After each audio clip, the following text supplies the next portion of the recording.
Bismillahirrahmanirrahim. Assalamualaikum warahmatullahi wabarakatuh. Salam Malaysia Madani. Buat hadirin dan hadirat yang dikasihi sekalian. Hadirin, kedaulatan merupakan satu konsep berkaitan dengan kenegaraan yang diamalkan sejak zaman Yunani dan kekal sehingga ke hari ini.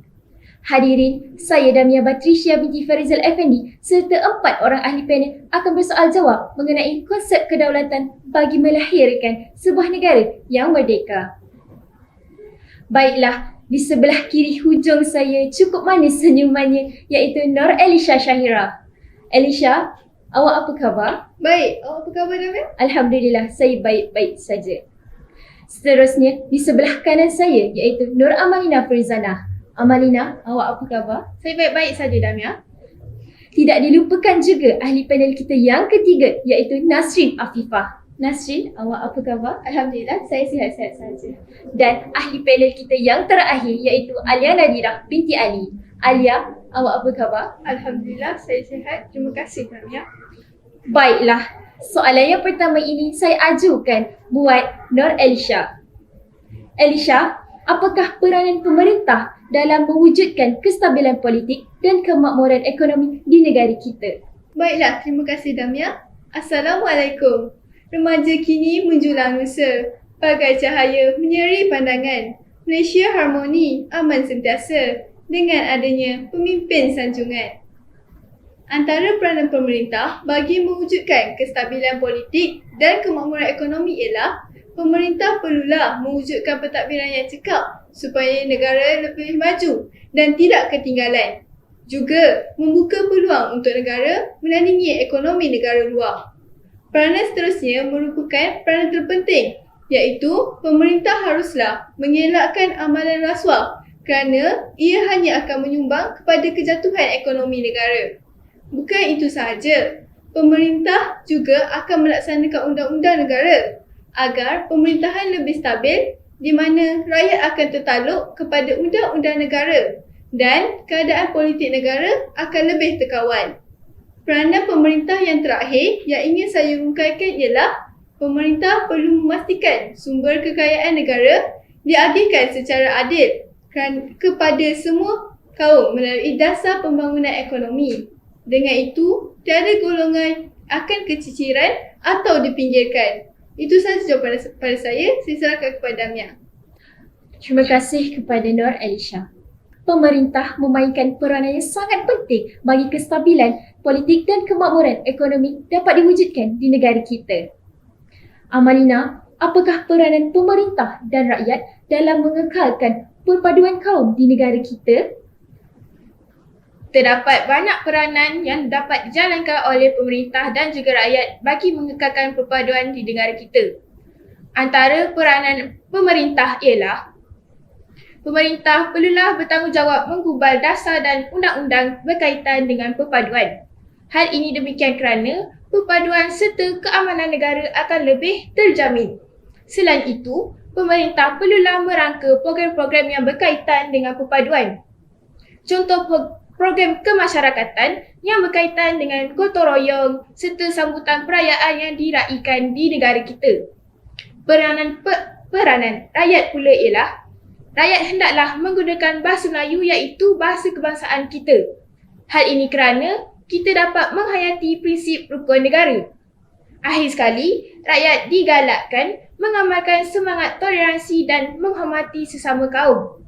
Hal ini menyebabkan perpaduan akan lebih terjamin. Itu sahaja daripada saya. Terima kasih Amalina atas kesudian menjawab soalan saya sebentar tadi. Baiklah, seterusnya saya akan ajukan soalan ini buat ahli panel kita yang ketiga. Nasrin, bolehkah awak nyatakan peranan pemerintah bagi memastikan sikap patriotisme dalam kalangan rakyat dapat dikekalkan? Terima kasih Damia. Bagi menjawab soalan tersebut, patriotisme membawa maksud perasaan cinta yang mendalam terhadap negara serta sanggup mempertahankan budaya serta warisan. Pemerintah memainkan peranan amat penting dengan menganjurkan Hari Pahlawan dan Hari Kemerdekaan. Sebagai contoh, di Malaysia pada tanggal 31 Ogos, kita akan mengadakan Hari Kemerdekaan di ibu kota pada setiap tahun. Hal ini akan meningkatkan rasa kecintaan mereka pada negara. Selain itu, kerajaan juga hendaklah mewajibkan mata pelajaran sejarah sebagai wajib teras di sekolah supaya generasi muda lebih peka terhadap sejarah negara. Malahan, mata pelajaran sejarah menjadi subjek wajib lulus bagi Sijil Pelajaran Malaysia iaitu SPM. Selain itu, kerajaan juga haruslah memberikan pengiktirafan kepada rakyat Malaysia yang telah berjasa bagi mencapai kedaulatan negara dengan mengabdikan nama mereka pada bangunan atau jalan. Sebagai contoh, Jalan Tuanku Abdul Rahman. Sekian itu sahaja ucapan saya. Terima kasih kepada Nasrin. Baiklah, seterusnya saya akan bertanyakan kepada Alia mengenai peranan rakyat dalam mengukuhkan pertahanan negara. Bolehkah awak ulaskan?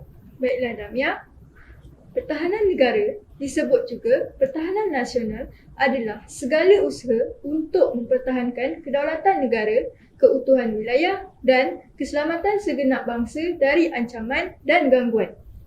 Oleh itu, pemerintah dan rakyat perlu berganding bahu untuk memainkan peranan masing-masing dengan cekap dan baik. Berbalik pada soalan Damia tadi, rakyat berperanan untuk memberi taat setia kepada raja dan mengelakkan dari sebarang kolaborasi dengan pihak luar yang boleh membawa ancaman kepada negara kita. Kolaborasi dengan pihak yang salah boleh menyebabkan bahaya kepada negara kita. Selain itu, bagi menguatkan lagi pertahanan negara kita, rakyat perlu sentiasa peka terhadap isu-isu keselamatan yang ada di negara kita. Contohnya, rakyat perlu sentiasa mengetahui tentang isu berkaitan dengan pencerobohan di sempadan negara kita. Akhir sekali, sebagai rakyat yang bersemangat patriotisme, kita perlulah ada sifat sanggup berkorban untuk negara.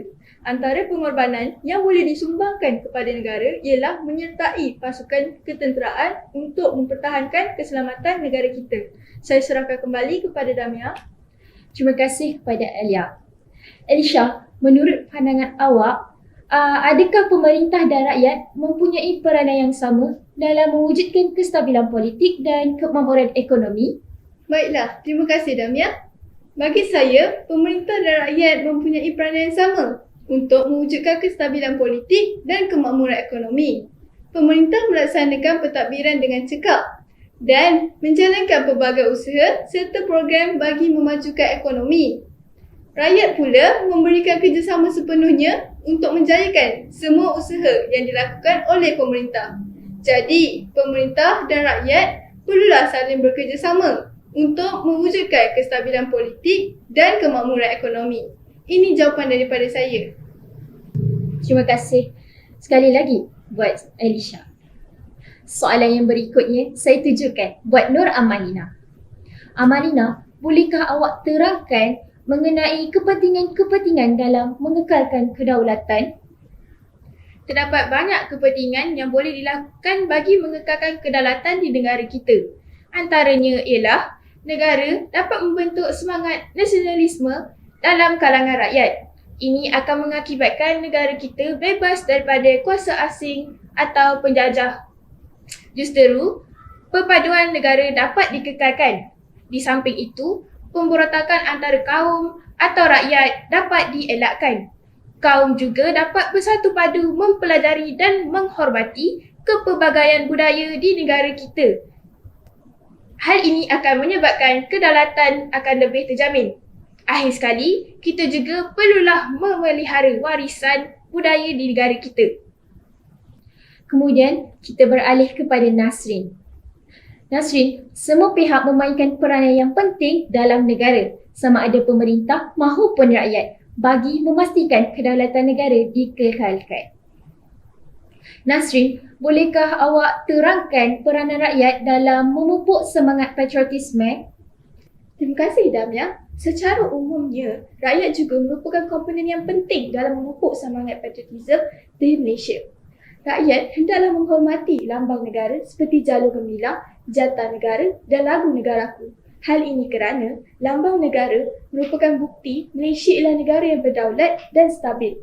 Selain itu, kita hendaklah menghargai adat dan budaya negara kita. Sebagai contoh, kita hendaklah memperkasakan tarian tradisional dan pakaian tradisional daripada pelbagai kaum seperti Cina, India dan Melayu. Akhir sekali, kita hendaklah menghargai tokoh daripada pelbagai kaum yang berjuang untuk mendapatkan kedaulatan dan kebebasan negara seperti Rentak dan Datuk Bahaman. Benar bahawa kita sebagai rakyat mestilah menghargai jasa kesemua pejuang merdeka yang rela berkorban demi membentuk sebuah negara yang berdaulat, iaitu Malaysia. Terima kasih kepada Nasrin kerana telah memberikan jawapan yang ringkas namun padat dengan isi. Soalan yang berikutnya saya ajukan buat Alia. Alia, kedaulatan amat penting bagi membentuk sebuah negara yang merdeka. Menurut pandangan awak, apakah usaha-usaha yang boleh dilakukan oleh pemerintah dalam mempertahankan kedaulatan negara dalam aspek pertahanan negara? Baiklah Damia, dalam hujah sebelum ini, saya telah mengupas tentang peranan rakyat. Sekarang, saya akan mengulas pula tentang peranan pemerintah dalam usaha mengukuhkan pertahanan negara. Peranan pertama pemerintah ialah menggubal dan memperkuatkan undang-undang keselamatan di negara kita. Tamsilnya, pemerintah hendaklah memperketatkan lagi hukuman yang ada kepada pesalah yang telah membuat kesilapan di negara kita. Selain itu, pemerintah juga boleh mengadakan perjanjian pertahanan dengan negara luar. Dengan adanya perjanjian seperti ini, negara kita dapat meminta bayaran ganti rugi dan pampasan sekiranya berlaku sebarang pelanggaran perjanjian. Di samping itu, pemerintah boleh menghantar tentera ke luar negara untuk menjalani latihan bersama-sama negara luar yang hebat. Melalui latihan sebegini, strategi pertahanan negara kita dapat diperkuatkan lagi. Peranan yang seterusnya ialah pemerintah perlulah menyumbangkan modal dalam aset ketenteraan di negara kita. Contohnya, pemerintah boleh memodenkan lagi aset senjata di negara kita dengan mengikut teknologi yang sedia ada pada masa kini. Akhir sekali, pemerintah perlu sentiasa memberi dorongan kepada pasukan ketenteraan di negara kita supaya mereka sentiasa bersedia untuk menghadapi sebarang ancaman dari musuh. Saya serahkan kembali kepada Damia. Terima kasih Alia. Ini merupakan soalan yang diajukan buat Elisha. Elisha, mengapakah kita perlu menggalakkan generasi hari ini supaya meningkatkan semangat patriotisme? Baiklah, terima kasih Damia. Burung merpati terbang di awan, senja menjelang ditangkap halang. Remaja berkualiti, penjana wawasan. Malaysia cemerlang, gemilang terbilang. Kita perlu menggalakkan generasi hari ini supaya meningkatkan semangat patriotisme agar generasi ulul albab yang berwibawa dapat dilahirkan dalam sesebuah institusi negara pada masa kini dan akan datang. Selain itu, generasi hari ini akan lebih bijaksana dalam menyelesaikan sesuatu masalah tanpa membuat sebarang kekacauan atau menimbulkan pergaduhan. Semangat patriotisme perlu dipertingkatkan bagi menerapkan sikap kesanggupan mempertahankan tanah air. Secara tidak langsung, ia juga dapat meningkatkan jati diri mereka. Bukan itu sahaja, semangat patriotisme pula perlu dipertingkatkan bagi meningkatkan taat setia kepada pemerintah dalam diri generasi hari ini. Itu sahaja jawapan saya serahkan kepada Damia. Tepat sekali Elisha. Terima kasih. Lantas itu, kita akan bertanya kepada Amalina mengenai kesan-kesan yang akan berlaku sekiranya negara tidak mempunyai kedaulatan. Boleh saudari ulaskan? Terima kasih Damia.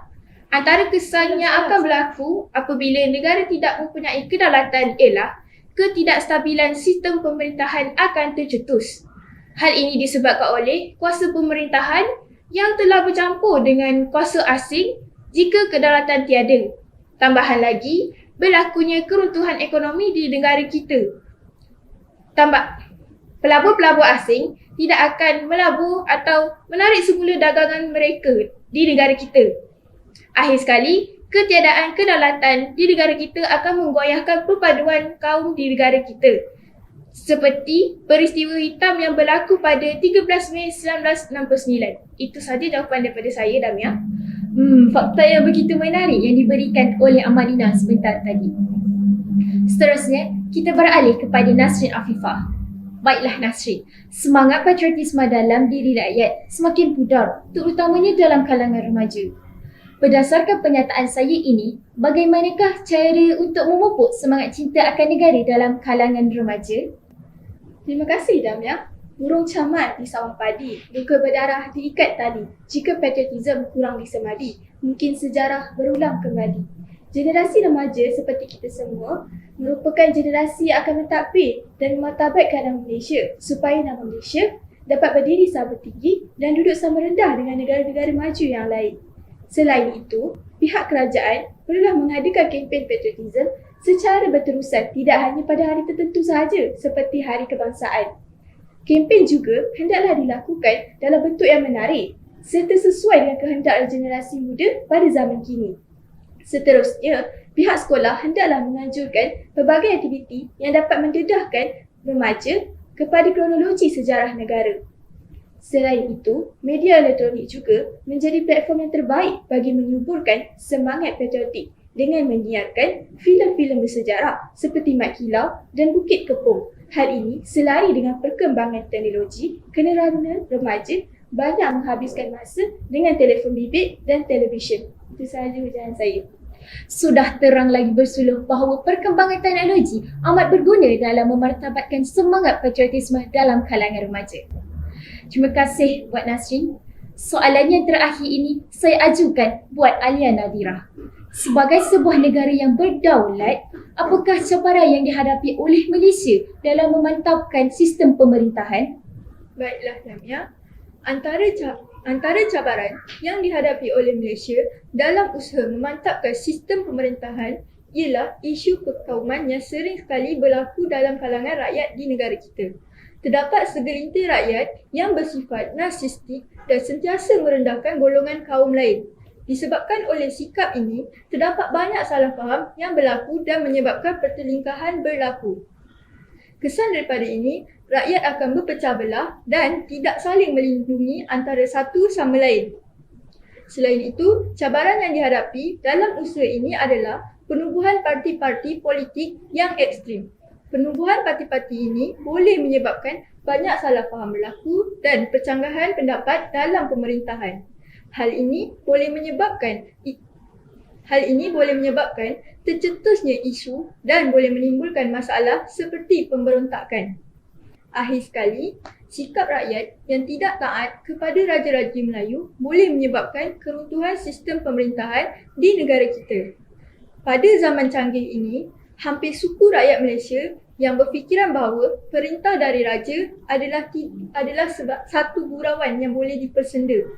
Bahkan ada individu yang berani menghina raja, iaitu pemerintah negara kita sendiri, ini secara terbuka di dalam laman sosial mereka. Saya serahkan kembali kepada Damia. Maka benarlah bahawa tingkah laku rakyat merupakan cabaran yang terbesar dalam memantapkan sistem pemerintahan di negara kita. Terima kasih buat keempat-empat ahli panel kerana sudi meluangkan masa berkongsi pendapat mengenai konsep kedaulatan bersama-sama saya. Hadirin, berdasarkan berbicara saya bersama-sama ahli-ahli panel yang jelitawan serta berwawasan ini telah membuktikan bahawa konsep kedaulatan hendaklah diutamakan dalam sistem pemerintahan sesebuah negara. Baiklah, sebelum saya mengakhiri bual bicara ini, izinkan saya memberikan serangkap pantun. Pohon berangan tempat bertemu, girangnya rasa si anak dara, baliklah tuan membawa ilmu, minalah bangsa bangunkan negara. Itu sahaja daripada kami. Sekian, terima kasih.